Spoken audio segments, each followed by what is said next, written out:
Hi guys. Welcome back. வணக்கம் friends, welcome back. So India England third test முடிஞ்சிருக்கு. ஆமா, இந்த 3 டெஸ்ட்ல இதான் பெஸ்ட் டெஸ்ட். ஆமா, அக்கார்டிங் டில் நவ. புதுமான ஒரு கலவரமான ஒரு டெஸ்ட். ஆமா ஆமா, பிளஸ் கலவரமான டெஸ்ட்ன்றது மட்டும் Interesting-ஆன இல்லாம test. ப்ராப்பரா டெஸ்ட், அதாவது ஓல்ட் டெஸ்ட் கிரிக்கெட் வந்து திருப்பி வருது. ஆமா ஆமா, செகண்ட் இன்னிங்ஸ் வந்து ப்ராப்பரா ஒரு லோ இன்னிங்ஸ் டெஸ்ட் கிரிக்கெட் பார்த்தோம் ரொம்ப நாள் கழிச்சு. ஆமா, அது அப்படிதான் இருக்கும் செகண்ட் இன்னிங்ஸ் எப்பவுமே. ஆனா கொஞ்ச நாளா அப்படி இல்லாம இருந்துச்சு.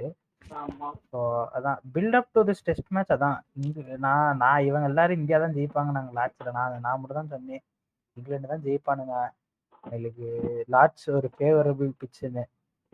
அதான், ஸோ அதனால அதே மாதிரி இங்கிலாந்து ஜெயித்து விட்டார்கள். ஆமா. ஸோ இதில் வந்து சில விஷயங்களை நாங்கள் நிறைய கிராக் பண்ணியிருக்கோம். ஒன்று வந்து மிஸ்டர் ஜஸ்பிரீத் பும்ரா எங்கே மறைஞ்சு போறாருன்றது கண்டுபிடிக்கணும். அவர் ஆடுற மேட்ச்ல வந்து அவர் ஒரு நானே ஒத்துக்கிறேன். ஏன்னா போன எபிசோட்ல மிஸ்டர் பூனமவன் வந்து இதை சொல்லியிருந்தாரு, பும்ரா இல்லாம ஆடினீங்கன்னா உருப்புவீங்கடா அப்படின்னாரு. நான் அப்ப அது எப்படி தம்பி வேர்ல்டு நம்பர் 1 பவுலர் எப்படிப்பா விட முடியும்னு நான் முட்டு கொடுத்துட்டு இருந்தேன். ஆனா நான் இப்ப இந்த மேட்ச் முடிஞ்சதுக்கு அப்புறம் கொஞ்சம் யோசிச்சு பார்த்ததுல நிஜமாலே பும்ரா இல்லாம நம்ம நல்லா ஆடுறோம். ஆமா, ஸோ அதேதான். இப்போ மேட்சோட சம்மரிக்கு வருவோம். பிஃபோர் தட் உடனே நான் சொல்லிடுறேன், இந்த மேட்ச்ல ஒரு ஒரு ஒரு ஒரு ஓவர் ஒரு பால் கூட நான் பார்க்கல ஃபுல்லா. ஏன்னா நான் இந்த மேட்ச் நடந்த போது full and full Wimbledon cover பண்ணிட்டு இருந்தேன். ஸோ இந்த இதுல I will be an observer, I will be asking questions and தலைவரும் பூனமவனும் சொல்றதுதான் என்ன பொறுத்த வரைக்கும் மேட்ச்ல நடந்த சம்பவங்கள். ஃபுல் மேட்ச் பார்த்தேன். ஓகே, அதான். ஸோ ஃபர்ஸ்ட் டாஸ் ஜெயிச்ச உடனே எல்லாரும் ஃபர்ஸ்ட் பவுல் ஃபர்ஸ்ட் தான் பண்ணோம் அப்படின்னாங்க. ஆனா பென் ஸ்டோக்ஸுக்கு தெரிஞ்சிருச்சு, வெதர் ஃபோர்காஸ்டும் ஆல் 5 days வந்து சன்னு தான் இது அப்படின்னு சொல்லி வந்தோடனே பென் ஸ்டோக்ஸுக்கும் தெரிஞ்சிச்சு. ஓகே, ஸோ இது வந்து ட்ரை ஆயிரும் விக்கெட் அப்படின்னு சொல்லி பென் ஸ்டோக்ஸ் பேட்டிங் எடுத்தோன்னே இவன் இன்னும் லூஸா, முன்னாடி 2 மேட்ச் வந்து பேட் ஃபர்ஸ்ட் எடுத்திருக்கணும், இந்த மேட்சுக்கு பேட் ஃபர்ஸ்ட் எடுக்கிறான் அப்படின்னு கேட்டாங்க. ஆனால் அக்கார்டிங் டு பென் ஸ்டோக்ஸ் கணிப்பு கரெக்டாக 4th and 5th டே வந்து லக்கா என்னன்னு தெரில, கொஞ்சம் ஓவர் காஸ்டாகவும் ஆச்சு. ப்ளஸ் பிச்சும் ரொம்பவே டீக்ரேட் ஆயிடுச்சு டியூ டு த ஹீட் இந்த ஃபர்ஸ்ட் 3 days. ஸோ அப்படிதான் ஸ்டார்ட் ஆச்சு. இங்கிலாந்து ஸ்டார்டிங்ல ரொம்ப நல்லா வந்தானுங்க. I mean starting opening partnership தான் சொல்லல. First spell of Bumrah, Siraj, Akashdeep 3 பேரையும் ஆடிட்டு நிதிஷ்குமார் ரெட்டி கையில விக்கெட் விட்டு போயிட்டாங்க. ஸோ நிதிஷ்குமார் ரெட்டி வந்து என்ன பண்ணானா ப்ராப்பரா அவன் வந்து இதெல்லாம் எக்ஸ்பெக்டே பண்ணல. நான் வந்து இப்படி போட்டு இப்படி எடுக்கிறேன், அப்படி போட்டு அப்படி எடுக்கிறேன்னு நீட்டா வந்து நிதிஷ்குமார் ரெட்டி நான் இந்த லைன் அண்ட் லென்த் போட போறேன், அவனால ரன் அடிக்க முடியாது. ஸோ ப்ராப்பர் டெஸ்ட் கிரிக்கெட் ஆடினான் Nitish Kumar Reddy. He was the shining bowler. Like அவன் அந்த ஃபர்ஸ்ட் பிரேக் எடுத்து கொடுக்கலன்னா அவங்க செட்டில் ஆகி ஆடின ஸ்டைலுக்கு இருப்பாங்க. இல்ல ஆல்ரெடி செட்டில் ஆகி தான் ஆடிட்டு இருந்தாங்க. அந்த ஸ்டைலுக்கே வந்து எக்ஸ்ட்ரா ஒரு 50 ஆடி இருப்பானுங்க கண்டிப்பா. ஸோ கரெக்டாக ஆக்சிலரேட் பண்ற டைம்ல அந்த விக்கெட் விழுந்துருச்சு. அதுக்கப்புறம் ரூட்டும் போப்பும் கட்டையை போட்டானுங்க ரொம்பல. 2 ப்ராப்பர் பேட்ஸ்மேன், அவங்க நல்லா கட்டையை போட்டாங்க. ரொம்ப நேரம் ஆடினாங்க. அப்படியே ரூட்லாம் ரொம்ப நேரம் நின்றுருந்தாங்க. பும்ராவை டிஃபெண்ட் பண்றவங்க இன்னொரு மேட்ரு, இந்த இன்னிங்ஸ்ல 5 விக்கெட் ஆல் எடுத்திருப்பாரு. ஆனா 5 விக்கெட்ல வந்து தம்பியோட கான்ட்ரிபியூஷனோட பேட்ஸ்மேனோட கான்ட்ரிபியூஷன் தான் அந்த விக்கெட்டுக்கு ரொம்ப ஜாஸ்தி. அது மட்டும் சொல்லிக்கிறேன். அதனால யாரும் 5 விக்கெட் ஆல் எடுத்திருக்காண்டா, லாட்ஸ் ஆனர் ஸ்போர்ட்ல இருக்காண்டா. என்னடா எங்க அண்ணனை பத்தி இப்படி பேசுறேன்னா வாபஸ் வாங்கிட்டு நானே பேச மாட்டேன். 5 விக்கெட் இல்ல 10 விக்கெட்டே எடுத்தாலும் பரவாயில்ல, வேணாம் நம்ம டீமுக்கு. ஆமா, ஸோ அதனால நல்லா செட்டில் ஆகி பொறுமையா ஆடிட்டு இருந்தானுங்க. ஸோ போஸ்ட் டீ வந்தோடனே போப் வந்து ரன்ஸுக்கு போவோம் அப்படின்னு சொல்லி ஃபர்ஸ்ட் பால்லேயே ஷாட் அடிச்சு கேட்ச் கொடுத்துட்டு போயிட்டான் ஜடேஜாக்கு. ஸோ அப்படிதான் போப்போட விக்கெட் போச்சு. அப்புறம் ப்ரூக் வந்து அதான் சொல்றேன்ல, ஃபர்ஸ்ட் டே ஹீட் பவுன்ஸும் ரொம்ப வேரி ஆச்சு, அப் அண்ட் டவுன் இருந்துச்சு. ஸோ ப்ராப்பராக பேட்டுக்கு வர்ற மாதிரியே இல்லை. ஸோ ப்ரூக்கும் செட்டில் ஆகிறதுக்கு முன்னாடியே ஒரு பால் பிச் ஆகி கொஞ்சம் ப்ரூக்கோட ப்ரூக் கையில கொடுத்துட்டு போன மாதிரி தான் இருக்கும் அந்த விக்கெட். பேட்டை விட்டு அடி வாங்கிட்டு அந்த மாதிரி தான் இருக்கும். இல்ல எல்லாமே விக்கெட்னா ஆக்சுவலா அப்படிதான் விழுகும், கையில கொடுத்த மாதிரி தான் இருக்கும் விக்கெட்னாலே. இல்ல இல்ல நீ போட்டு இல்ல விக்கெட் நீ எடுப்பானுங்க. இல்ல தம்பி, நீ சொல்றது எப்படி இருக்குன்னா ஏதோ இந்தியன் பவுலர்ஸ் வேலையே பார்க்கல அப்படின்ற மாதிரியே நீ பேசுறீங்க. இல்லடா அவன் சொல்றது பும்ராவோட அந்த அந்த அந்த விக்கெட் விழுகிற பால்லாம் கிடையாது அது. ஓகேவா? சரி, விக்கெட் விழுகாத பால்ல விக்கெட் விழுதுனாலும் அங்கேயே அட்லீஸ்ட் அது வந்து பேட்ஸ்மேன் மிஸ்டேக் தானே அது. என்னமா வந்து பவுலர் வேலையே பார்க்கல அப்படின்ற மாதிரி நீ பேசுற. அந்த மாதிரி நம்ம பேசக்கூடாதுன்னு தான் நான் சொல்றேன். ஓகே சரி ஓகே, பேட்ஸ்மேன் மிஸ்டேக் தான். அதான் இருந்தாலும் லைக் ப்ராப்பர்லி அன்செட்டில் இல்லை. இதை வச்சுட்டு வந்து அவன் வந்து நம்ம தான் அப்படின்னு சொல்லிட்டு இருக்கான். அதனால அந்த இதை சொல்றேன் நான். அவ்வளோ தூரம்லாம் ஒன்றும் பண்ணலை அப்படின்னு. ஓகேவா? நான் தான் சொல்றேன் வெரி ஆர்டினரி பால்ஸ்ல தான் விக்கெட் விழுந்திருக்கு. ரொம்ப எவ்வளவு பால்ஸ் ப்ளே பண்ணிருக்கான்னு பாரு. அதான் பென் ஸ்டோக்ஸே ஒரு 100 பால், இவன் ஜோ ரூட் ஒரு 200 பால், ஜோ ரூட் 200. நடுல ஹாரி புக் தான் வந்து மிஸ் பண்ணிட்டான். But still they stood. Jamie Smith கூட 50 பால். ஆமா. ஸோ ரூட்டும் வந்து பாத்தீங்கன்னா 100 அடிச்சோடனே கொஞ்சம் ஹைப் ஆயிட்டான். அதனாலதான் விக்கெட் கொஞ்சம் டக்குன்னு போயிருச்சு. ஓகே. ஸோ அதான் சொல்றேன்ல, அதனால இங்கிலாந்து வந்து ஃபர்ஸ்ட் இன்னிங்ஸ் நல்லாவே ஆடிட்டாங்க. ஜேமி ஸ்மித்தும் பிரைடன் கார்ஸும் கீழே வந்துட்டு பொலன்னு புலன்ட்டு போயிட்டானுங்க. ஸோ அதனால இங்கிலாந்து வந்து ஒரு நல்ல 380 வந்து ரொம்பவே நல்ல டோட்டல் வித்தவுட் எனி இஷ்யூ. அதுக்கப்புறமா இந்தியா பேட்டிங் வந்தானுங்க. ஆர்ச்சர் இஸ் பேக் அப்படின்ற மாதிரி தலைவன் செய்கைகள் வெறியா இருந்துச்சு. இல்லப்பா ஓகே பேக்னா okay back in test team. ஆனா இல்ல செகண்ட் இன்னிங்ஸ்ல ஒரு விக்கெட் தான் முக்கியமான விக்கெட். செகண்ட் இன்னிங்ஸ்லலாம் ஜாஸ்தி இல்லடா, நான் சொல்றது முக்கியமான விக்கெட் ஒரு விக்கெட் தான்னு சொல்ல வந்து. செகண்ட் இன்னிங்ஸ்ல என்னடா Jaiswal Pant Washington Sundar. Okay okay opening wicket எடுத்து வாஷிங்டன் சுந்தர் பேசின வாய்க்கு அந்த செகண்ட் இன்னிங்ஸ்ல விக்கெட் ஆகணும். இல்ல அது வாஷிங்டனுக்கு வாயிலே போட்டு எடுத்திருக்கோம், அது வேற விஷயம். சோ அதனால நான் வரேன். ஓகேவா? ஸோ அதனால இந்தியாவோட இதுல ஆர்ச்சர் வந்து அதான் பண்ணோடனே கொஞ்சம் அவங்களுக்கு அதான் அவங்களுக்கும் பால் கொஞ்சம் ஓல்ட் ஆக ஆரம்பிச்சோடனே கொஞ்சம் இதாக ஆரம்பிச்சிச்சு. ப்ராப்பரா இது கிடைக்கல விக்கெட்ஸ். அதனால கருண் நாயர், கேஎல் ராகுல் 2 பேரும் நல்ல இன்னிங்ஸ் ஆடினானுங்க. நல்ல பார்ட்னர்ஷிப் இருந்துச்சு. நான் தான் சொல்லல கருண் நாயர் வந்து ஏன் ப்ரிஃபர் பண்றாங்க அப்படின்னதுக்கு நம்ம லாஸ்ட் டைமே நான் சொல்லியிருந்தேன் கருண் நாயர் தான் ஆடணும். ஏன்னா லைக் லாஜிக்கலா முன்னாடி இந்தியா ஆடுறப்போலாம் ஒரு விக்கெட் விழுந்துச்சுன்னா within the next 3 or 4 hours maximum 5 to 6 hours இன்னொரு விக்கெட் விழுந்துரும். ஆனா இந்த மேட்ச்ல பார்த்தோன்னா ஃபர்ஸ்ட் ஓவர்ல விக்கெட் விழுந்து, செகண்ட் ஓவர்ல விக்கெட் விழுந்துச்சு ஜெய்ஸ்வாலோட. அப்புறம் பார்த்தா 21st ஓவர் வரைக்கும் விக்கெட்.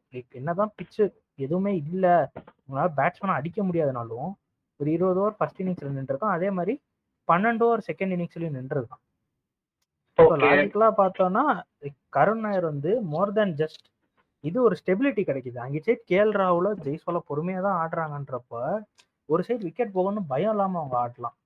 அது கரெக்ட். ஆனா நான் என்ன சொல்றேன்னா ஸ்டெபிலிட்டி மட்டும் பத்தாது இல்ல. Test okay, test is an endurance கேம்ன்றது எனக்கு புரியுது.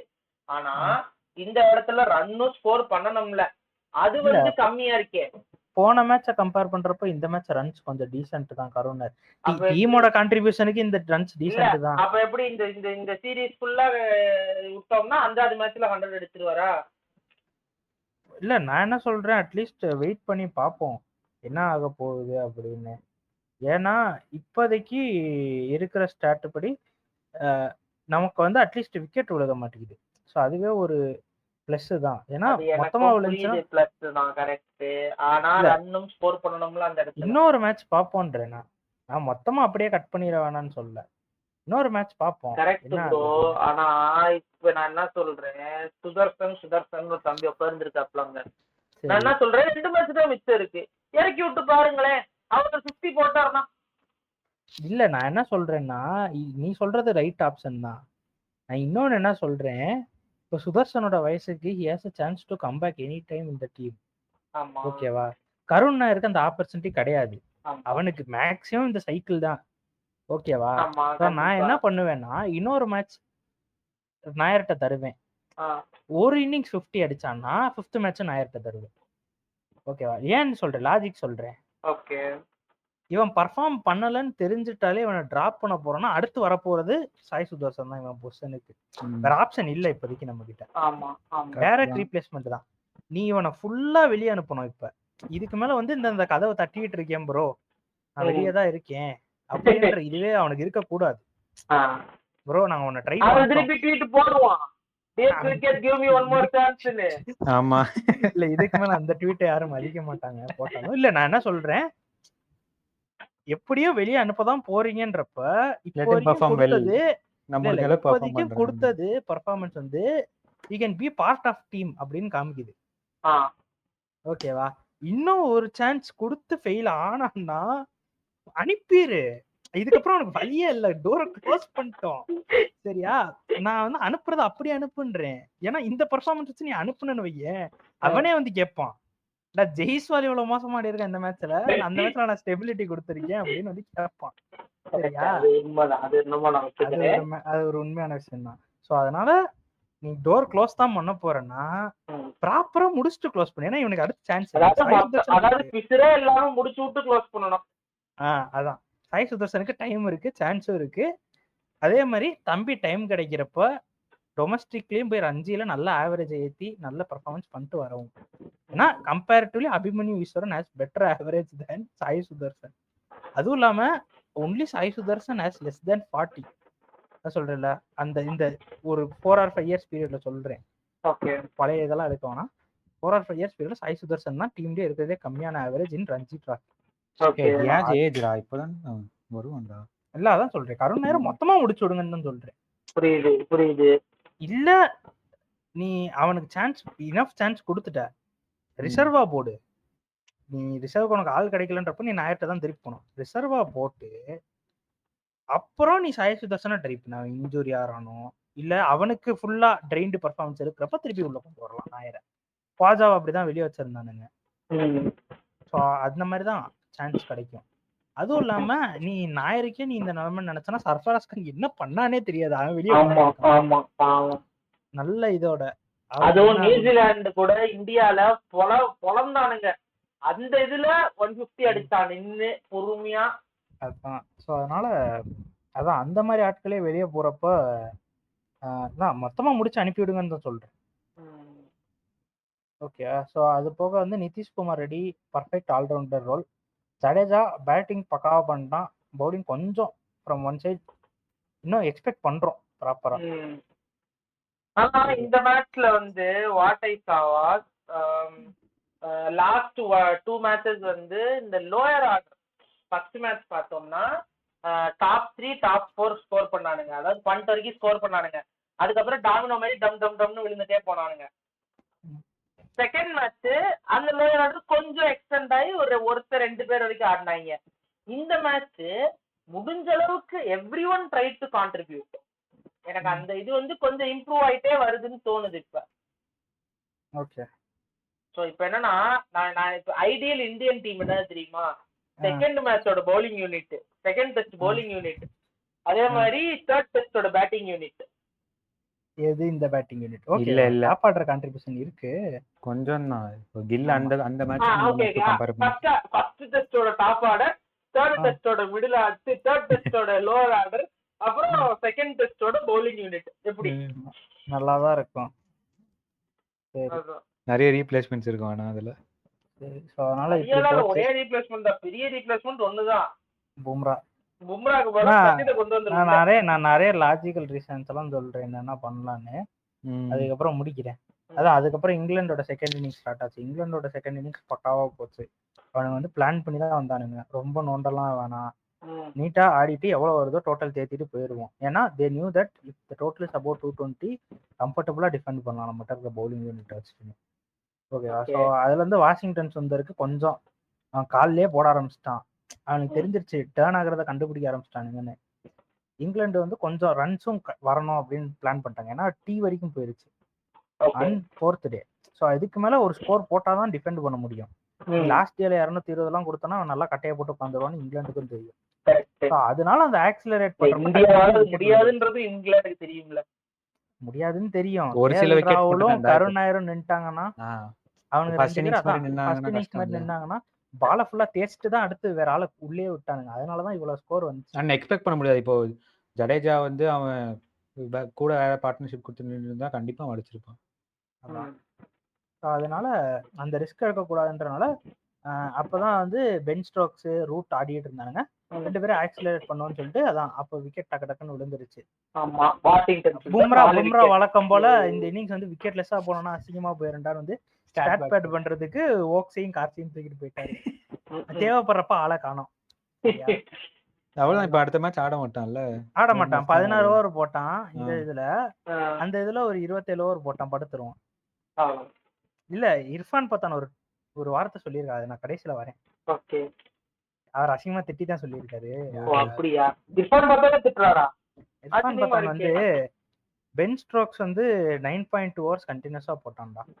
எப்பனா 5th டே மார்னிங் வெயில் அடிக்கிறப்ப கண்டினியூஸா 9.2 ஹவர்ஸ். அதுக்கப்புறமா ஒரு 5 ஓவர் 6 ஓவர் பிரேக் எடுத்துக்கிட்டான். அடுத்து வந்து ஒரு 7 ஓவர் ஸ்பெல்லு போட்டான். அந்த 7 ஓவர் ஏன் நின்னுச்சுன்னா அந்த 7 ஓவருக்கு அப்புறம் பும்ராவோட விக்கெட் விழுந்துருச்சு. அதனாலதான் அந்த 7 ஓவர் ஸ்பெல் நின்னுச்சு. மறுபடியும் வந்துட்டான். சிராஜ் விக்கெட் விழுக மாட்டேங்குதுன்னு அவன் மறுபடியும் வந்துட்டான். சோ ஓவராலா 24 ஓவர் பென் ஸ்டோக்ஸ் போட்டிருக்கான். எனக்கு ஒண்ணே ஒண்ணு மட்டும் சொல்லுங்க. ஃபர்ஸ்ட் இன்னிங்ஸ்ல ஜோஃப்ரா ஆர்ச்சர் எத்தனை விக்கெட், செகண்ட் இன்னிங்ஸ் எத்தனை விக்கெட்? ஜோஃப்ரா ஆர்ச்சர் வந்து டோட்டலா 5 விக்கெட் எடுத்தானா? ஆமாமா, டோட்டலா 5. ஆனா செகண்ட் இன்னிங்ஸ்ல தேவைப்படுற விக்கெட்லாம் தேவைப்படுற டைம்ல எடுத்தான். Jaiswal first ball Jaiswal face பண்ண ஆர்ச்சரா அது விக்கெட். ஆர்ச்சர் ஜெய்ஸ்வால் ரொம்ப நாளா பஞ்சாயத்து ஓடிட்டு இருக்குல்ல. இது வரைக்கும் பெருசா அடிச்சதே கிடையாது. ஆர்ச்சர் ஜெய்ஸ்வால் அடிச்சதே கிடையாதுல்ல, இப்பதான் வரான். என்ன பஞ்சாயத்துனா, நீ இங்கிலாந்து கிட்ட ப்ராப்பரா பவுலிங் யூனிட் இல்லாத பவுலிங் யூனிட்டை வந்து நீ அடிச்சுட்டு ஜெய்ஸ்வால் வந்து பெஸ்ட் ஆவரேஜ் ஓப்பனரா வச்சிருக்கான் இங்கிலாந்து அப்படி இப்படின்னு சொல்லி பெருமையா பேசிட்டு இருந்தாங்க அகெயின்ஸ்ட் இங்கிலாந்து. அதான் ஆர்ச்சர் வந்தோடனே பேசுங்கடான்னு, அவ்வளவுதான் மேட்டர். அதனால ரவீந்திர ஜடேஜா அற்புதமான இன்னிங்ஸ். எனக்கு தெரிஞ்ச இந்த 4th இன்னிங்ஸ்ல நான் பார்த்த வரைக்கும் ஜடேஜாவை தவிர பேசுறதுக்கு ஆள்னா கடைசியில இருக்கிற பேட்ஸ்மேன் ஆகிய சிராஜ், பும்ரா, நிதிஷ்குமார் ரெட்டி இவங்க வாஷிங்டன் சுந்தர் இருக்கான் பாத்தியா. இது மேட்டர் என்னதுன்னா, முந்தின நாள் வந்து டே ஃபார் இன்னைக்கு இன்டர்வியூ வச்சிருக்கானுங்க. அப்பவே வந்து ஸ்ட்ரோக்ஸ் ஃபுல் வெறியில வந்து ஆகாஷ் தீப் பிரைடன் காஸ் கிட்ட வாயிலா விட்டான். லாஸ்ட் பால்ல ஒரு கட்டர் போட்டு ஸ்டம்ப் பறக்குது. ஓகேவா, இங்கிலாந்து எடுத்த விக்கெட் போல்டு விக்கெட்லாம் எப்படின்னா சும்மா இந்த ஸ்டெம்ப்ல பட்டு இதாச்சுன்னா இல்ல, எல்லாமே ஸ்டெம்ப் பறந்ததுதான் எக்ஸப்ட் ஃபார் சிராஜ். எல்லாமே ஸ்டெம்ப் வந்து கிரவுண்ட்லயே இல்ல. அப்படிப்பட்ட விக்கெட். சரியா, வெறித்தனமா எடுத்துட்டு வரான். ஓகேவா, ரெஸ்கார்ட் வந்து நாங்க ஃபர்ஸ்ட் ஓவர்லயே நாங்க மேட்ச் முடிக்க பாத்துருவோம். ஆக்சுவலா ட்ரூ அதான். ஃபர்ஸ்ட் ஓவர்லயே 3 விக்கெட் எடுத்துட்டான் தேவைப்படுற 6ல. ஓகே, கிட்டத்தட்ட ஃபர்ஸ்ட் ஹாஃப்லயே மேட்ச் முடிவு ஆயிருச்சு. இவன் வந்து அதுக்கப்புறம் பிரஸ் கான்ஃபரன்ஸ்ல போயிட்டு லஞ்சுக்கு அடுத்து after few minutes after lunch we will win the match and அந்த மாதிரி பேசியிருக்கான். ஆர்ச்சர் 4 பால்ல விக்கெட் எடுத்துட்டான். பக்கு ஒரு ரன் கூட அடிக்கல. ஆமா, அதான் அது. அதனால அப்படி போயிட்டு இருக்கு நிலைமை. இப்ப மேட்டர் என்னன்னா, இர்ஃபான் பத்தான் என்ன சொல்லியிருக்காருன்னா, பென் ஸ்டோக்ஸ் இன்ஜூரில இருந்து வந்தவன் இப்படி போடுறான். ஜோஃப்ரா ஆர்ச்சர் 4 வருஷம் டெஸ்டே ஆடல. he was deemed not fit for test match. அவன் வந்து அவனும் ரிஸ்க் எடுத்து கண்டினியூஸா போட்டான். எக்ஸ்டெண்டட் ஸ்பெல் 6 ஓவர் 7 ஓவர்லாம் போட்டான் ஆர்ச்சரே. பும்ரா 5வது ஓவர் போடுறப்பே ஒர்க் லோட் மேனேஜ்மெண்ட் அப்படின்னு வந்துடுறீங்க. அவன் சொல்ற அலிகேஷன் கரெக்டா தப்பா? Very true. அதான் இன்னொன்னு இருக்குல்ல. ஆனா நான் இன்னொன்னு என்ன யோசிக்கிறேன், இது நான் பும்ராக்கு முட்டு கொடுக்குறேன்னு இல்ல, நான் மெடிக்கலா பேசுறேன் ஓரளவுக்கு. பும்ராக்கு 2 பேக் சர்ஜரி. ஓகே, ஆர்ச்சர் வருஷத்துக்கு 2 மாசம் தானே அவன் கிரிக்கெட்டே ஆடுறான். இல்லப்பா, அது கரெக்ட். ஆனா அவனுக்கு மேஜரா இன்ஜுரி தான் ஆகுது தவிர சர்ஜரி எனக்கு தெரிஞ்ச வரைக்கும் 1 தான் ஆயிருக்கு. டேய் சர்ஜரி பண்ணிட்டானா உனக்கு இன்ஜுரி வந்து கன்சிஸ்டண்டா ஆகாது, அதான் மேட்ரு. நீ ரெக்கவர் ப்ராப்பரா ஆயிட்டேன்னா அதுக்கு தான் சர்ஜரி பண்ணுவானுங்க. ஏன்டா நம்ம எல்லாம் ஃபுட்பால் பாக்குறோம், எத்தனை பேர் காலோட சர்ஜரி பண்ணிட்டு வந்து பயந்துட்டா ஆடுறானுங்க. கரெக்டா? சர்ஜரி பண்ற வரைக்கும் நீ வெறும் ட்ரீட்மெண்ட்லயே சரி பண்ணிட்டு இருந்தனா உனக்கு அந்த பயம் இருக்கும். ஓகேவா? ஆமா. நான் சொல்றது ஒரு சர்ஜரி பண்ணா கன்சிஸ்டன்டா வராதுன்ற நம்பிக்கை இருக்கலாம். 2 சர்ஜரி பண்ணியும் இப்ப வரைக்குமே பும்ரா வந்து ஃபுல்லி ஃபிட்ன்றது யாராலையுமே கொடுக்க முடியல. அந்த சர்டிபிகேட் அந்த இது கொடுக்க முடியல, என்ஓசி கொடுக்க முடியல யாராலையும் ஃபுல்லி ஃபிட்ன்றத. ஓகே. எனக்கு அதனால என்ன தோணுதுன்னா, இதுல நீயே ஆல்ரெடி சொல்லியிருக்க, பூனமோனே ஆல்ரெடி சொல்லியிருக்காப்ல, எய்தர் பிளே ஒன்லி டெஸ்ட். ஆமா, இல்ல லிமிட்டட் ஓவர்ஸ் ஆடிட்டு. ஆமா, நீங்க வந்து டெஸ்ட் டைசி டீம் டைனமிக்ஸ் வந்து அழிச்சுக்கிட்டு கிடக்காத. பண்ண மாட்டாங்க, அது பிளேயரோட சாய்ஸ்னு ஒன்று இருக்கும்ல. பிளேயரோட சாய்ஸ்லாம் இல்ல, நீ national team player no player is bigger than the போர்டுன்றது மிச்ச எல்லா கண்ட்ரிலயும் நடக்கும், நம்ம கண்ட்ரில மட்டும் நடக்கும். நம்ம கண்ட்ரியை தவிர புடிச்சா ரிட்டையர் ஆவானுங்க, அப்படிதான் இருப்பானுங்க எல்லாம். இதை விட நான் ஒரு கிறுக்குத்தனமான ஸ்டாட் பார்த்தீங்களா? ஸ்டாட் சொன்னேன்னா நீங்க எல்லாம் சிரிக்க ஆரம்பிச்சிருக்கீங்களா? ஜெய்ஸ்வாலுக்கும் ஹாரி ப்ரூக்குக்கும் கம்பேரிசன் போட்டிருக்காங்க. சரியா? 19 மேட்ச்லயே ஏதோ ஹாரி ப்ரூக் வந்து இது பண்ணிட்டான், 2000 ரன்ஸ் ரீச் பண்ணிட்டான். 2000 ரன்ஸ் ரொம்ப குயிக்கா ரீச் பண்ணிட்டான். இவனுங்க வந்து என்ன பண்ணிட்டு இருக்கானுங்க, 37 அதான் 36 அந்த மாதிரி இன்னிங்ஸ் நம்பர் போட்டு Harry Brook to reach 2000 runs and age 24 போட்டாங்க. அவனுக்கு வந்து இப்போ 25 நினைக்கிறேன். யாருக்கு 25? Harry Brook. அப்போ வந்து 2000 ரன்ஸ் ரீச் பண்ணிட்டான். எப்படி பிரியாயிரம் ஒர்க் ஆகுதுன்னு பாரு. அவனுக்கு இந்த லாஜிக். ஜெய்ஸ்வால் 20 மேட்சஸ் மேட்ச் கணக்கு போடுறானுங்க. 21 மேட்சஸ் 2000 ரன்ஸ். டேய் உனக்கு இன்னிங்ஸ்க்கும் மேட்சுக்கும் வித்தியாசம் தெரியுமா? ஒரு மேட்ச்ல 2 இன்னிங்ஸ் ஆடுனாலும் 20 மேட்ச்ல 40 இன்னிங்ஸ். ஆமா, இல்ல நான் தான் சொல்றேன், சான்சஸ் ஃபார் அது கம்மி. அவன் 35 இன்னிங்ஸ்ல அடிச்சிட்டான், 35-36 இன்னிங்ஸ்ல அடிச்சிட்டான். இவனுங்க பிஆர் கூட ப்ராப்பரா பண்ண மாட்டானுங்க. வந்துட்டு இது என்ன கேட்டது பிஆரை விட நான் என்ன தெரியுமா சொல்லுவேன், குருட்டு ஃபேன் பாய்ஸ் சம்பவம். குருட்டு ஃபேன் பாய்ஸ் இல்ல, இது வந்து இந்த நேஷனலிஸ்டுக்கும் அட்மையர் ஆஃப் ஸ்போர்ட்டுக்கும் வித்தியாசம் தெரியல அவங்களுக்கு. இல்ல நேஷனலிஸ்ட்னா மொத்த டீமுக்காக பேசணும். அவன் அவன் என்ன தெரியுமா பேசுறான், குரூப்போட ஜெய்ஸ்வால் பெரியாள் அவன் கண்ட்ரிக்காக தான் பேசுறான், ஆனா கிறுக்குத்தனமா பேசுறான். அவங்க பேஜ் ரீச் சேனல் ரீச்காக பண்ணி போட்டு விட்டுருவானுங்க, அப்புறம் ஏதாவது ரிப்போர்ட் பண்ணா அப்படியே எடுத்து விட்டுருவானுங்க. ஆமா, ஒரு ஸ்டேட் ஒழுங்கா போடுறது. ஆனா இப்ப கூட பாத்தியா நம்ம தோத்துட்டோம்னு எவனும் ஒத்துக்க மாட்டான். இப்ப லாஜிக்கலா இப்ப என்ன ப்ரோ, இல்ல க்ளோஸ் லாஸ் ப்ரோ, ஜடேஜா கூட யாரனா நின்னுந்தா ஜெயிச்சிருக்கலாம் ப்ரோ. டேய் நான் ஒரு லாஜிக் சொல்றேன், ஜடேஜா பண்ணது நான் தப்புன்னு சொல்ல. ஆனா ஒரு பாயிண்ட்ல நீ சிராஜ் கூடயும் பும்ரா கூட ஆட போறேன்னு தெரிஞ்சிருச்சுன்னா அவங்க விக்கெட் விடுறதுக்கு சான்சஸ் ரொம்ப ஜாஸ்தி. அப்ப ஜடேஜா பண்ண ஒரு தப்பு என்னன்னா, ஓவர் ஃபுல்லா டாட் ஆடிட்டு சிங்கிள் 4th பால்ல 3rd பால்ல எடுத்து கொடுக்குறான். அவன் ஒரு அட்லீஸ்ட் 3 overs ஒன்ஸோ 4 overs ஒன்ஸோ ஒரு பவுண்டரி போயிருக்கணும். இந்த லாஜிக் படி பார்த்தோன்னா ஜடேஜா மாதிரி தப்பு இருக்கு. ஆனா அவன் ஆடின இன்னிங்ஸே பெரிய இன்னிங்ஸ்னால நாங்க ஒன்னும் அவன் பேசல. அப்ப பத்தி பேசலன்னா பேசலாம், சரியா? அவன் அங்க இவன் வச்சு ஆடினதே பெருசுன்றனால நாங்க ஒன்னும் பேசல. நீங்க வந்து ஒண்ணுமே இல்ல அப்படின்னு சொல்லிட்டு இது பண்றீங்க. இத்துடன் எனக்கு தெரிஞ்சு இந்த டெஸ்ட்டை முடிச்சிடலாம். இந்த டெஸ்ட் ஆனா சுத்தி நிறைய கான்ட்ரோவர்சிஸ் இருக்குது. ஆமா, இன்ட்ரெஸ்டிங்கா போச்சு. ஆனா அடுத்த டெஸ்ட் இப்போ எப்படி இருக்கும்? அடுத்த டெஸ்ட் அதான் சொல்றேனே, ஒரு நியூஸ் வந்துச்சு, இங்கிலாந்துக்கு வந்து 2 பாயிண்ட்ஸ் டிடெக்ட் பண்ணிட்டாங்க. எதனாலனா ஸ்லோ ஓவர் ரேட்னு. அதுக்கு இங்கிலாந்து ட்ரெஸ்ஸிங் ரூம் சைட்ல இருந்து என்ன நியூஸ் வந்திருக்குன்னா, எங்க கிட்ட ஸ்பின்னர் இல்ல, playing bowler was injured. 4 bowlers தான் ஆடுறோம். அது இல்லாம ஆப்போனன்ட் டீம் பேட்டிங் பண்றவங்க வந்து சின்ன சின்ன இன்ஜுரிக்கும் உள்ள இருந்து ஆள் கூப்பிட்டு இருந்தாங்க. ஸ்ப்ரே வேணும், தண்ணி வேணும், அப்படி இப்படின்னு சொல்லி ஆள் கூப்பிட்டு இருந்தாங்க. அப்படின்னு சொல்லி நாங்க அப்பீல் பண்ண போறோம் அப்படின்னு சொல்லி பேசியிருக்கோம். அதுக்கு ரிப்போர்ட்டர் வந்து அந்த அப்பீல் அக்செப்ட் பண்ணலன்னா நீங்க என்ன பண்ணுவீங்க? இதுக்கு முன்னாடியே நீங்க அப்பீல் பண்ணியிருக்கீங்க. But chances of it gain approved is very less அப்படின்னு சொல்றது. அவங்க வந்து இந்தியாவும் ஓவர் ரேட் ரொம்ப கம்மியா தான் போட்டிருக்காங்க. Due to wicket fall and change of innings அது பெருசா தெரியல அப்படின்னு சொல்லி அவங்க பாயிண்ட் அவுட் பண்ணிருக்கு.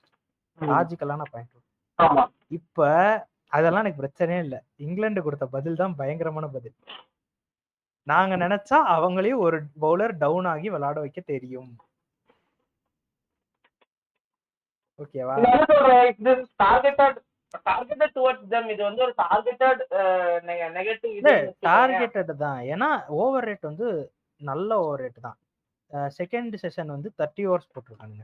First session close to 24-25 overs போட்டிருக்காங்க. அந்த டெஸ்ட் மேட்ச் ஃபுல்லா இந்த ஓவர் ரேட் தான் நடந்திருக்கு. ஆமா. அப்படி இருக்கிறப்ப இங்கிலாந்து நடக்குது. ஒரு செஷன் என்ன 30 ஓவர் 30 ஓவர் போடுறாங்க. 26 ஓவர்ஸ் கணக்குன்னு வச்சுக்கோ. ஓகேவா? என்ன இந்த லாஸ்ட் செஷன் மட்டும் கம்மியா போட்டிருக்காங்க. ஏன்னா உனக்கே தெரியும் லாஸ்ட் செஷன் மாத்தி கொஞ்சம் நடக்கும். ஆமா. ஃபீல்டு செட் சேஞ்ச் அது டைம் இருக்கு உனக்கு டெஸ்ட் முடிச்சிட்டான் அவன் டைமுக்குள்ள. ஆமா. சரியா? இதுக்கு எப்படி இது சாங்ஷன் பண்ண முடியும்ன்றது தான் நான் என்ன சொல்றேன். அவங்க சொன்னது தப்பே கிடையாது. சப்போஸ் அப்பீல் பண்ணி if their appeal gets revoked னு வெச்சுக்கோயேன். இல்ல அவன் கிட்ட ஆர்ச்சர் இருக்கான். ஆர்ச்சர் மட்டும் இல்ல, நீ ஆர்ச்சர் இருக்கு, பென் ஸ்டோக்ஸ் இருக்கு, கார்ஸ் இருக்கா, முடிச்சுடுன்றேன். பிரச்சனையே இல்ல. இவங்க இப்படி பண்றாங்கன்னா பிரச்சனை இல்ல. அப்புறம் திருப்பி அதுக்கு வருவா இல்ல, இது தேவையில்லாம சொல்லி அடிக்கிறாங்க அப்படின்னு வருவா இல்ல.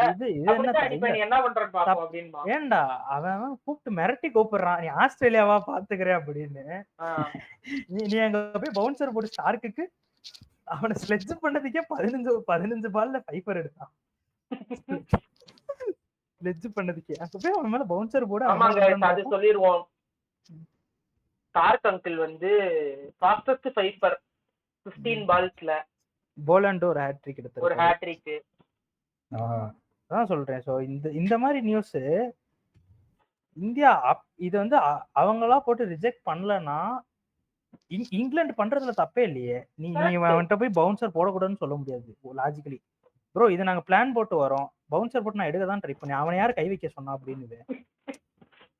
இப்ப சிராஜே வந்து அடி வாங்கினான். ஓகேவா? எனக்கு என்னமோ இதெல்லாம் வந்து இந்தியா லாஸ் ஆனதுக்கு அவங்க வந்து காரணம் இருக்கு. ஆமா, இங்கிலாண்டை என்ன முன்னாடியே நிறைய ஓவர் ரேட் வச்சு அடிச்சது இங்கிலாந்து மட்டும்தான். திருப்பி அடிச்சா ஒன்னும் கேட்க மாட்டாங்கன்னு இருக்கானுங்க. 2 சைடு ஓவர் ரேட் கம்மியா தான் போயிருக்கு. அப்படி இருக்கிறப்ப நியூசிலாந்துக்கும் குறைச்சாங்க. இப்ப நாட் ராங், நியூசிலாந்துக்கும் இங்கிலாந்துக்கும் லாஸ்ட்ல நியூசிலாந்து ஒரு ஸ்டேஜ்ல கண்டென்ஷன்ல இருந்தாங்க, ஞாபகம் இருக்கா? 2 பேருக்கும் குறைச்சானுங்க ஓவர் ரேட் குறைஞ்சுன்னு. இப்ப ஏன் ஒரு டீமுக்கு மட்டும் ஃபேவர் பண்றீங்க? இது வரைக்கும் ஃபர்ஸ்ட் சைக்கிள்ல மட்டும்தான் இந்தியாவுக்கு ஓவர் ரேட் குறைச்சிருக்காங்க. அதுக்கப்புறம் எந்த சைக்கிளையும் இந்தியா குறைச்சதில்ல. அதை மட்டும் நீங்க யோசிச்சு பாருங்க. அதுக்கும் நிறைய பிரச்சனை பண்ணானுங்க இந்தியா சைட்ல இருந்து, நீ எப்படி குறைக்கலாம் அப்படின்னு. நான் ஒன்னும் சொல்ல மாட்டேன். நான் இங்கிலாந்து கேப்டனா இருந்தேன்னா எடுத்தோடனே ஃபர்ஸ்ட் பவுலிங் தான் எடுப்பேன், நான் பேட்டிங் எடுக்க மாட்டேன். பேட்டிங் நான் பவுலிங் தான் எடுப்பேன். ஃபர்ஸ்ட் நியூ பால் தான் பட்டா எரியும். யாரு உனக்கு தேவைப்படுற மெயின் பேட்டர்? பிரச்சனையே இல்ல. சச்சின் ஆடுறப்ப எத்தனை பேர்ரா வந்து வாண்டடா தலைக்கு போடுறது கைக்கு போடுறதுன்னா எத்தனை பேர்? ஆஸ்திரேலியாக்காரன் பாடி லைன்ன்றதோட டெக்னிக்காவே வச்சிருந்தான். ஆமா, அதான் சொல்றேன். இதெல்லாம் வந்து இதெல்லாம் போய் நீ அப்பீல் பண்ணனா நான் என்ன சொல்லுவேன், கில்லு சொல்ல மாதிரி தான், க்ரோசம் பால் வந்து ஆடு இல்லையா டிக்ளேர் கொடுத்துட்டு போயிரு. ஆமா ஆமா, மேட்ச் வேணாம் நீ ஜெயிச்சிட்டீங்க அப்படின்னு சொல்லிட்டு போயிரு. நான் ஓப்பனிங் ஸ்பெல் ஆர்ச்சருக்கும் கார்ஸுக்கும் கொடுத்து ஸ்டோக்ஸ் ஒன் சேஞ்ச் இந்த இவ்வளவு பிரச்சனை முடிஞ்சிருச்சுன்னு நினைக்கிறப்ப ஸ்டோக்ஸ் ஓகேவா நான் கொடுத்து ஒன்னும் இல்ல பாடியே அட்டாக் பண்ணு. எனக்கு விக்கெட் வேணா, நீ பாடியில போட்டோன்னா எப்படியும் ரன் வராது பெருசா. அட் ஓவர்ஸ் 4 வருமா ரன் ரேட்டு? அதை எங்க பசங்க ஜாக்ராலையும் பிரெண்ட் கிட்ட அடிச்சுப்பாங்க. சரியா? நீ இங்கிலாந்துக்காரனுக்கு பாடியில போட்டோம்னா அவன் பொழப்பான். ஒரே நிமிஷம் மிஸ்டர் பூனமகன், தலைவர் திமிங்கலம் வந்து வேலை இருக்கிறதுனால அவர் கிளம்புறாரு. ஸோ கிளம்புங்க, நாங்க இந்த எபிசோட் முடிச்சுக்கிறோம். நேயர்களுக்கு ஒரு நன்றி சொல்லிட்டு போங்க. வந்து கண்டினியூ பண்றேன் கைஸ். வர வச்சுறாங்க. 4 கூட ரெக்கார்ட் பண்ண ஓகே, மாட்டோம். அடுத்த வீடியோல பார்க்கலாம். அடுத்த எபிசோடில் பார்ப்போம். அடுத்த எபிசோட்ல தலைவர் திமிங்கலம் ஜாயின் பண்ணுவாரு. இதுக்கு மேல நான் கான்ட்ரவர்சி மட்டும் தான் பேச போறோம். கான்ட்ரோவர்சி இல்ல, கான்ஸ்பிரசி. ஆமாமா. ஸோ இந்த விஷயத்த விட்டுருவோம். சரியா? இது வந்து என்ன லாஜிக்ல கொடுத்தாங்கன்னு தெரியல. ஆனா அப்பீல் பண்ணி செஞ்சு விடுங்கடா இங்கிலாந்து அப்படின்னு தான் எனக்கு சொல்லணும்னு தோணுது. ஆமா, என்கிட்ட ப்ரெடிக்ஷன் அவன் போன மேட்சே இங்கிலாந்து தானே வின்னுன்னா நான் சொன்ன அதே ப்ரெடிக்ஷன் தானே சொன்னான். நாங்க 3 பேரும் நாங்க 3 பேரும் ஒரே யூனிஃபைட் ப்ரெடிக்ஷன் சொல்றோம். நெக்ஸ்ட் மேட்சுக்கு பும்ரா ஆடினான்னா இங்கிலாந்து வின், பும்ரா ஆடலைன்னா there is chance for draw. என் சைடுல preferably England has a chance to win. ஆமா, given that it is Manchester. ஆமா, ஃபுல் பச்சையா கொடுக்க போறாங்க அப்படின்னு சொல்லி கேள்விப்பட்டிருக்கேன். ஆமா. சோ இப்போ இன்னொரு முக்கியமான கான்ட்ரோவர்சி பேச போறோம் நம்ம. ஆமா, ஆஸ்டர்னா சொல்லிட்டு இருக்காரு ப்ரோ. கேள்விப்பட்டு பாத்திருக்கீங்களா அவரை? தெரியும். அவர் என்னென்ன பேசினாருன்னு எனக்கு தெரியும். ஃபர்ஸ்ட் வந்து அம்பைரிங் பத்தி பேசினாரு. அம்பைரிங் பத்தி ஒன்று பேசினாரு. சரியா? அது எப்படி இந்தியா வந்து என்ன இது வந்தாலும் அது அவுட்டா இருக்கும், நாட் அவுட்டா இருக்கும் அப்படின்னு சொல்லி ஒரு பேச்சு பேசினாரு. அதாவது உங்களோட விக்கெட் சிலது அம்பையர்ஸ் கால்னாலதான் தப்பிச்சு. சரியா? இல்ல, நீ அம்பையர் கால்ன்றது வந்து தேர்ட் அம்பையர் கொடுக்கறது அப்படின்வாங்க. இல்ல அம்பையர்ஸ் கால் வந்து அங்க ஃபீல்ட்ல இருக்கிற அம்பையர் கொடுத்ததுதான். சரியா? அவங்களுக்கு நாட் அவுட் கொடுத்தா அவங்க ரிவ்யூ எடுத்து அம்பையர்ஸ் கால் வந்து நிறைய பேர் தப்பிச்சானுங்க. இல்லன்னா கில்லு முன்னாடியே போயிருக்கணும். ஓகேவா? அது எல்லாரும் அவுட்னு தான் நினைச்சேன். இல்ல, நான் என்ன சொல்றேன், இந்த பேச்ச நான் ரொம்ப சிம்பிளா கேக்குறேன். இதே பேச்சு இன்டர்நேஷனல் கிரிக்கெட் ஆரம்பம் ஏன் கேட்கல இந்த பேச்ச? கரெக்ட் தான். அப்ப எந்த கான்ட்ரோவர்சி வந்தாலும் அதை பத்திதான் பேச வேண்டாம். நம்ம டீம்னா அப்படிதான் இருக்கும், ஸ்போர்ட்னா அப்படிதான் இருக்கும் போறது. இப்ப எல்லாம் முடிச்சுட்டு போயிட்டு வீட்டுல உட்காந்து இல்லடா இப்ப முக்கியமான மேட்டர் என்னதுன்னா, இந்த முன்னாடி எல்லாம் எப்படி யூடியூப் ஸ்டார்ட் பண்றப்போ ஒரு ஃபேன் ஃபாலோயிங் வரணும்ன்றப்ப எப்படி நாங்க காமன் கிரவுண்ட்ல தான் பேசுவோம், நான் பயஸ்டாலாம் பேசுவோம். ஆனா நீ இந்தியா பேஸ்டா பேசுறேன்னு எல்லாருக்கும் தெரியும். இல்ல, நான் என்ன சொல்றேன், இந்தியா ஒரு பயஸ்டா இருக்கிறது தப்பு கிடையாது. நீ பயஸ்டா இருக்குன்றது ஓப்பனா சொல்லு. இப்ப நம்ம பேசுறோம் ப்ரோ, இப்ப நான் பேசுறேன், ஐபிஎல் வந்துச்சுன்னா நான் என்ன பண்ணுவேன், மோஸ்டா சிஎஸ்கே பேஸ்டா நான் பேசுவேன். எனக்கு எல்லாருக்கும் நான் பேசும்போது நான் சொல்லிடுவேன். நம்ம எல்லாருமே நம்மளோட கிரவுண்ட்ஸ் வந்து reveal our grounds on what ground கொஞ்சம் பேஸ்டா இருக்கும். நானும் ஒரு மும்பை ஃபேன் தான். ஆனா எனக்கு வந்து மும்பையோட ரீசன்ட் இது ஆக்டிவிட்டிஸ் பிடிக்காதனால என்னதான் ஒரு சைட்ல மும்பை ஜெயிச்சாலும் எனக்கு பிரச்சனை இல்லை. ஆனா ஆஸ் எ டீமா பாக்குறப்ப டெல்லி பிடிச்சிருக்கு. அண்ட் ரீசெண்ட் ஒரு 6-7 வருஷமா கொஞ்சம் நல்லா இருக்கு. அதனால நான் அவங்களுக்கு சப்போர்ட் பண்றேன். ஆனா மும்பையும் ஆஃப்டர் டெல்லி எப்ப பார்த்தாலும் ஒரு இது இருக்கும் பாத்தியா, அந்த மாதிரி மும்பை எனக்கு இருக்கும். சரியா? ஆனா இவர் வந்து ஃபுல் டைமா போய் அட்டாக் பண்ணி அவங்க ப்ரொமோஷன் பண்ணி அப்படிதான் இருக்காரு. நிறைய கான்ட்ரோவர்சியில மாட்டான். அவனும் ஃப்ரெண்டோ இருக்காப்ல.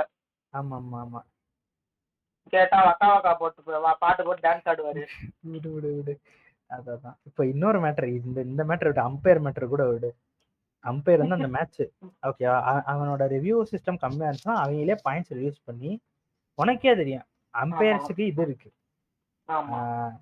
அது பேர் என்னது, ரேட்டிங் இருக்கு. அத பேஸ் பண்ணி தான் என்ன மேட்ச் நிக்கற நிக்க போறியா இல்ல ஐசிசியோட ஏதோ ஒரு பிரிவிலேஜ் இருக்குடா, இந்த பேர் டக்குன்னு மறந்துச்சு. இப்போ கூட கிறிஸ் கேஃப்னியை வெளியெடுத்தாங்க. கிறிஸ் கேஃப்னியை ஏன் வெளியெடுத்தீங்க அப்படின்னு கேள்வி கேட்டுட்டு இருந்தோம். அப்ப என்ன சொன்னாங்க, கொஞ்சம் அம்பையரிங் டெசிஷன் வந்து நிறைய எரர்ஸ் இருந்துச்சு அப்படின்னு வெளியெடுத்தோம். From that elite list of umpires அவங்க தான் இந்த ஃபைனல்ஸ் அதெல்லாம் வந்து அம்பையர் பண்ணணும்னு வச்சு அதில் இருந்து வெளியே எடுத்திருக்கோம் அப்படின்னு சொல்லி சொன்னானுங்க ஐசிசில இருந்து. ஏன்னா எல்லாருக்கும் தெரியும் கேப்டன் வந்து க்ளோஸ் டு அக்யூரேட் கால்ஸ் தான் கொடுப்பான். ஸோ அதனால அவன் எடுத்தது வந்து எல்லாருக்கும் கொஞ்சம் இதாச்சு, கேட்டானுங்க.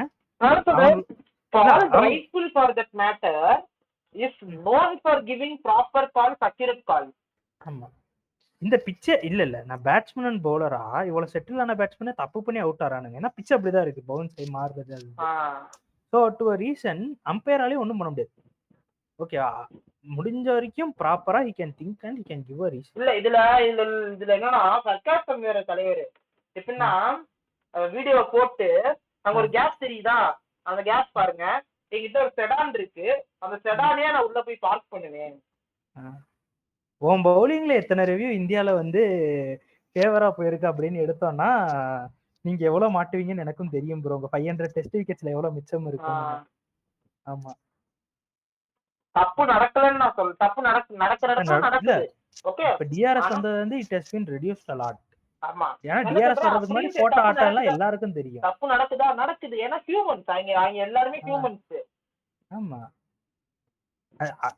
ரெண்டு லாஜிக் இருக்கு. டெக்னாலஜி ஃபுல்லா நம்ப கூடாதுன்னா அந்த அம்பையர்ஸ் கால் மேட்டரே இருக்கு. ரெண்டு ஹியூமன் எரர் இருக்குன்னு தான் டிஆர்எஸ் கொண்டு வந்தோம். கரெக்ட். ஸோ ரெண்டு சைடும் உனக்கு எரர் இருக்குன்னு தெரியும் கொஞ்சம். ஆனா பயஸ் எரரை விட பெரிய எரர் என்னன்னா ஜட்ஜ்மெண்ட் தான். நம்ம மைண்ட்ல ஒன்றும் சூப்பர் கம்ப்யூட்டர்லாம் இல்லை. ஓகேவா, நீ என்னதான் ஸ்ட்ரெயிட்டா நின்னாலும் ஒரு சேஞ்ச் ஆஃப் ஆங்கிளோ, அது லைக் நார்மலா ரிலீஸ் பண்ற பாலுக்கும் bowler change of angle release பண்ற பாலுக்கும் கண்ட உனக்கு வித்தியாசம் தெரியாது. அது உனக்கு டிஆர்எஸ் பார்க்கும்போது தான் தெரியும் ட்ரெஜெக்டரி வச்சு. ஸோ அதை வந்து தப்பு சொல்ல முடியாது. ஏன்னா சம்டைம்ஸ் அம்பையர் நினைக்கிறப்போ ஓகே மீதி எல்லா பாலும் ரிலீஸ் ஆகி இப்படிதான் போயிட்டு இருந்துச்சு, அப்படிதான் போகும்னு நினைச்சுதான் அவுட்டோ நாட் அவுட்டோ கொடுப்பான். அதுக்கப்புறம் டிஆர்எஸ்ல பார்க்கப்போ ஓகே ஸ்லைட் டீவியேஷன். இப்ப நீங்களே சொல்றீங்க இப்படி போக வேண்டிய பால் இப்படி டீவியேட் ஆறதுனால போல்ட் ஆறாது, எட்ஜ் வாங்கி போகுதுன்னு நீட்டா கிராபிக்ஸ் போட்டு டிவில காமிக்கிறீங்க. அந்த கிராபிக்ஸ் எப்படி அம்பையருக்கு தெரியும்? கரெக்ட் தானே? ஒன்னும் இப்ப நானே லாஜிக்கலா கேட்கறேன், நீங்க வந்து இந்த பிளேயர்ஸ்க்கு சான்ஸ் தரல அப்படி இப்படின்றதுக்கு அப்ப நீங்க தூக்கி விடுறீங்களா உங்க தமிழ்நாடு பிளேயர்ஸ்? சப்போர்ட் சொல்ல அவங்க ஸ்டேட் அவங்க சப்போர்ட் பண்ணு. அப்பெல்லாம் நீங்க என்ன சொல்றீங்க, சின்ன வயசுல இருந்து ஆடி பார்த்திருக்கேன், இப்படி ஆடுவாரு அப்படி ஆடுவாரு, நான் ரொம்ப க்ளோஸா ட்ரெயின் பண்ணேன் அப்பெல்லாம் சொல்லி ப்ரொமோட் பண்றீங்கல்ல. அம்பையர்ஸ் அப்படிதானே, ஸ்டார்டிங்ல வந்து சின்ன சின்ன மேட்சஸா பண்ணி ஃபர்ஸ்ட் கிளாஸ் மேட்சஸ் பண்ணி அதுக்கப்புறமா டிவிஷன் மேட்சஸ் பண்ணி அதுக்கப்புறம் தானே இன்டர்நேஷனல் மேட்சஸ் பண்றாங்க. அதுவும் T20 ODI எல்லாம் பண்ணி எக்ஸ்பீரியன்ஸ் இருக்கிறதுனால தானே டெஸ்ட் கம்பேரா போட்டுருங்க. அதுவும் இல்லாம இந்த விஷயத்துல வந்து இசிபி மேல தப்பு சொல்ல முடியாது. ஏன்னா அம்பையர் சப்ளை பண்றது ஐசிசி. வேர்ல்ட் டெஸ்ட் சாம்பியன்ஷிப் வந்ததுக்கு அப்புறத்துல இருந்து ஐசிசி அம்பையர்ஸ் எல்லாமே. இப்ப நீ போய் பேசு, உங்க அங்கிள் தானே இருக்காருங்க, கூப்பிட்டு பேசு ஜெய்சாந்த். அப்படியே அந்த 2 பாயிண்ட் ஏன் குறைச்சிங்கன்னு ஒரு பிரஸ் ரிலீஸ் ப்ளீஸ். நான் இந்த சீரிஸ்க்கு வந்து இங்கிலாந்து சப்போர்ட் பண்றதுனால இங்கிலாந்து பண்ணணும் கொஞ்சம் வலிக்குது. அந்த பிரஸ் ரிலீஸ் மட்டும் வந்தா வந்து நல்லா இருக்கும். இல்லைன்னா ஆர்ச்சர் பால் போடுவார். ஆமா, இதை விட பெரிய கான்ட்ரவர்சி ஒன்று இருக்கு சரியா. தோனி கூட வந்து ரிஷப் பண்ட கம்பேர் பண்ணாதீங்க. What gives you the right to call Rishabh Pant the best wicket keeper in India's history அப்படின்னு சொல்லி. ஏன் அது எப்போ அந்த இது வந்துச்சுன்னா, ரிஷப் பண்ட் வந்து அந்த செஞ்சுரி அடிச்சான்ல ஃபர்ஸ்ட் டெஸ்ட்ல. ஸோ அப்போ வந்து இந்த இது வந்துச்சு, ஆஸ்கிங் ஹிம் நீங்க எப்படி வந்து தோனியோட ரிஷப் பண்ட் பெட்டர்னு சொல்ல முடியும். Dhoni has a better test career than Rishabh Pant. அதுக்கப்புறமா Dhoni is a wicket keeper better, Dhoni is a wicket keeper better whereas Rishabh Pant is a batsman wicket keeper. So compare Rishabh Pant stat with Kohli, Root, அந்த மாதிரி அந்த கேட்டகரி ஆஃப் பிளேயர்ஸோட கம்பேர் பண்ணுங்க அப்படின்னு சொல்லி ஒரு ஸ்டேட்மெண்ட் வச்சிருக்காரு. மட்டும் சொல்லியிருக்கேன், என்னடா ஃபர்ஸ்ட் டெஸ்ட்க்கு அப்புறம் சொன்னதை இப்ப எடுத்து பேசுறீங்கன்னு சொல்லாதீங்க. இப்பதான் வருது, அந்த வீடியோ நாங்க பாக்குறது இல்ல, இப்பதான் எங்க கண்ணுக்கு படுது, அதனால இப்ப எடுத்து பேசுறோம். இப்ப மேட்டர் என்னதுன்னா தோனிக்கு டெஸ்ட் கரியர் இருக்குன்றதே அவன் சொல்லிதான் எனக்கு தெரியும். இந்த இது நான் பேசுறேன் தோனி, நான் ஒத்துக்கிறேன், நான் இந்த இடத்துல பேசுறேன். அவன் ஃபர்ஸ்ட் ஆஃப் ஆல் தோனி வந்து பெஸ்ட் டெஸ்ட் பேட்டர். அதாவது சிஎஸ்கே ரிட்டன்ஷனுக்காகடா அந்த பேச்சு. புரியுது, நான் என்ன சொல்றேன், அவனுக்கு கூசாதா, வாய் கொஞ்சம் கூட கூசாதா? தோனிகிட்ட கேட்டாலே தோனி வந்து மொக்க டெஸ்ட் பிளேயர்னு சொல்லுவான், தோனியே சொல்லுவான். இதை நான் அடிச்சு சொல்றேன். இல்ல நம்ம ஒரு ஏரால நீங்க கீப்பராகவே டெஸ்ட்ல பாத்தீங்கன்னாலும் தோனியை விட Gilchrist is a better keeper, mark Boucher is a better keeper, Kumar Sangakkara is a better keeper. Mark Boucher இவன் ஏறாதானடா, என்ன கொஞ்சம் 4 வருஷம் தானடா முன்னாடி, ரொம்ப இதெல்லாம் இல்ல. இல்ல ப்ரோ, கண்ணில் அடிபட்டு போயிட்டார்ல, இல்லன்னா 1000 டிஸ்மிஸல் தாண்டி இருப்பார்ல. ஆமா, இல்ல நான் என்ன சொல்றேன், கில்கிறிஸ்டும் பார்த்தானா 2011 என்னமோ வரைக்கும் ஆடினான்ல, டைம் இருக்கு, கொஞ்சம் கிளாஸ் ஏராஸ் இருக்கு. ப்ராப்பரான சங்கக்காரா இவனுக்கு மேலே ஆடினான் டெஸ்ட். ஆமா, சங்கக்காரா அப்ப நான் என்ன சொல்றேன், அப்ப வந்து அஸ்வின் என்ன சொல்லுவாப்ல, சங்கக்காராவையும் தோனியும் கம்பேர் பண்ணாதீங்க, அவர் வந்து ஒரு பேட்ஸ்மேன் விக்கெட் கீப்பர், அவர் ஓப்பனிங் விக்கெட் கீப்பர். அவரு தோனி வந்து மிடில் ஆர்டர் விக்கெட் கீப்பர் அப்படின்னு எனக்கு புரியல. மிடில் ஆர்டர் விக்கெட் கீப்பர்னா நான் கில்கிறிஸ்ட தான் கொண்டு வரணும். நீங்க எரா டிஃபரன்ஸ் அப்படின்னு சொன்னா நான் கில்கிறிஸ்ட் சைட்ல தான் ஒரு 1.5 மல்டிபிளேயர் போடணும் ரன்ஸுக்கு. ஏன்னா ஆடினப்போ டெஸ்ட் கிரிக்கெட் வேற மாதிரி இருந்துச்சு. ஸோ இன்னொரு முக்கியமான விஷயம் இதை நான் கவர் பண்ணி ஆகணும்னா, இது முக்கியமான, இது வந்து ரொம்ப ஒரு சென்சிட்டிவான topic. Regarding Jasprit Bumrah and is wickets. நீங்க எல்லாரும் புகழ்றீங்கல்ல, இதை வந்து நான் நெக்ஸ்ட் செஷன்லயும் திருப்பி பேசுறேன். எல்லாரும் வந்து ஜஸ்பிரித் பும்ரா இவ்வளவு விக்கெட்ஸ் இவ்வளவு குயிக்கா யாருமே எடுத்ததில்லை அப்படின்னு பேசுறீங்க. லாஜிக் ஏன்னா ஜஸ்பிரித் பும்ரா டெஸ்ட் ஆட ஆரம்பிச்சதுல இருந்து there is WTC. ஓகே, அவனுக்கு பாயிண்ட்ஸ் இருக்கு, இதுன்னு இருக்கு. முன்னாடி இல்ல இல்ல இல்ல இல்ல 2018 தான் டெபு, 2019 இருந்து WTC 4 டெஸ்ட் ஆடி இருப்பானா. மேட்டர் என்னதுன்னா, இது வந்தோடனே எல்லாரும் வந்து they went towards win. உனக்கு அந்த டிரா ஃபேக்டரே போயிடுச்சு. முன்னாடி பார்த்தோன்னா 60% to 50% of all test will draw, மீதி தான் வின்னுக்கே போகும், வின்னர் லாஸ்ட்கே. ஸோ அப்போ வந்து எவனும் விக்கெட்டே விட மாட்டான். இப்போ அடிக்கணும்னு விக்கெட் விடுறான். ஸோ இதனால ஸ்டாட் பேடு தான் இதெல்லாம்.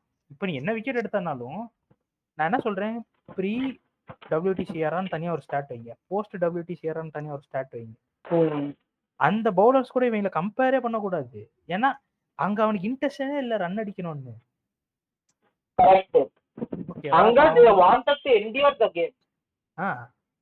ஆமா, ஸோ அதுக்கும் இதுக்கும் சம்பந்தமே இல்லை. ஸோ இப்போ வந்துட்டு இவன் 200 விக்கெட் ஃபாஸ்டஸ்ட் எடுக்கிறதுக்கு லெஸ் ஆவரேஜ், அந்த ஆவரேஜ் மேட்டருக்கு தான் எடுக்கிறேன்.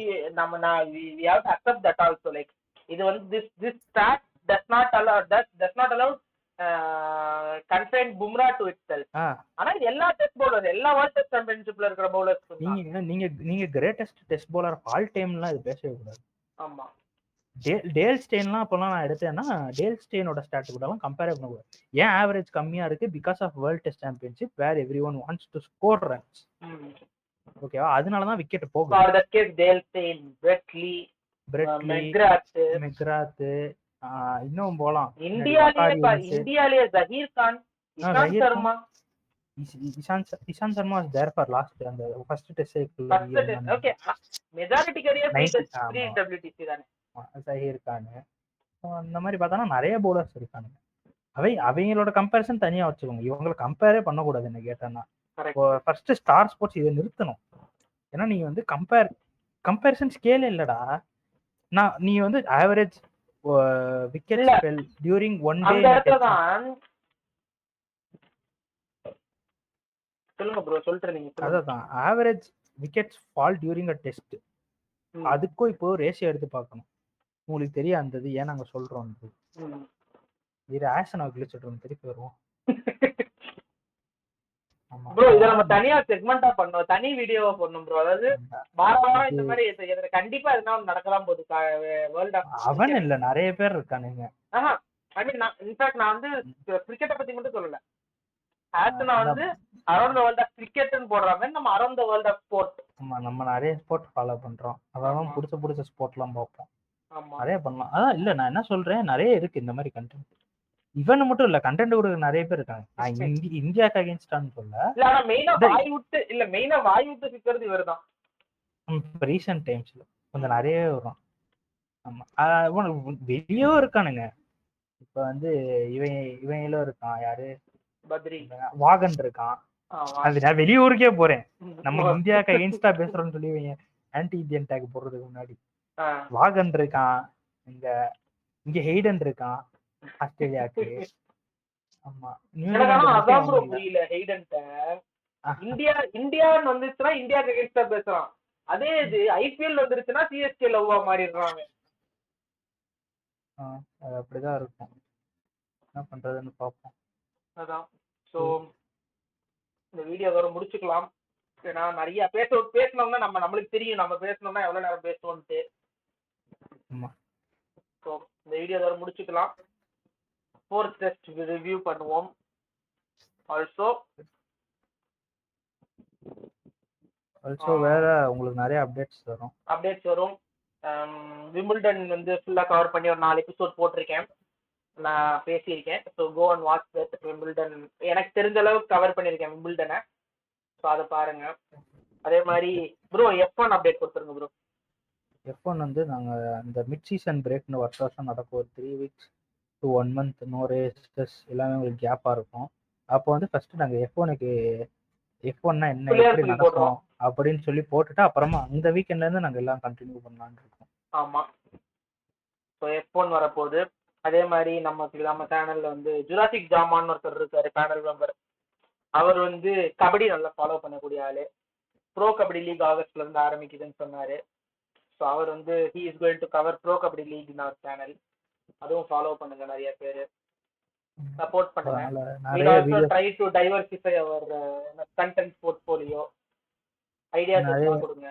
நிறைய வீடியோஸ் வந்துகிட்டே இருக்கும் ஆமா. உங்களுக்கு இதுக்கு மேல. ஏன்னா இத்தனை நாள் கொஞ்சம் இன்கன்சிஸ்டன்டா இருந்த மாதிரி இருந்திருக்கும். பிகாஸ் இப்பதான் நாங்க எல்லாருமே ஃப்ரெஷ் அவுட் ஆஃப் காலேஜ் வேலைக்கு போய் செட்டில் ஆகி we have settled in now, so we know how to manage our time now. அதனால இன்னுமே கன்சிஸ்டன்டா இருக்கும் திருப்பி. Thank you guys. சப்ஸ்கிரைப் பண்ணுங்க, சப்போர்ட் பண்ணுங்க எங்களை. ஆமா. நான் சொன்னது ஏதாச்சும் உங்களுக்கு ஃபேக்ட்ஸ் பிடிக்கல இல்லை ஏதாச்சும் தப்பா இருக்குன்னா என்கிட்ட சொல்லுங்க, நாங்க வந்து முட்டு கொடுக்குறோம். ஆமா. Okay, thank you, bye. Bye guys.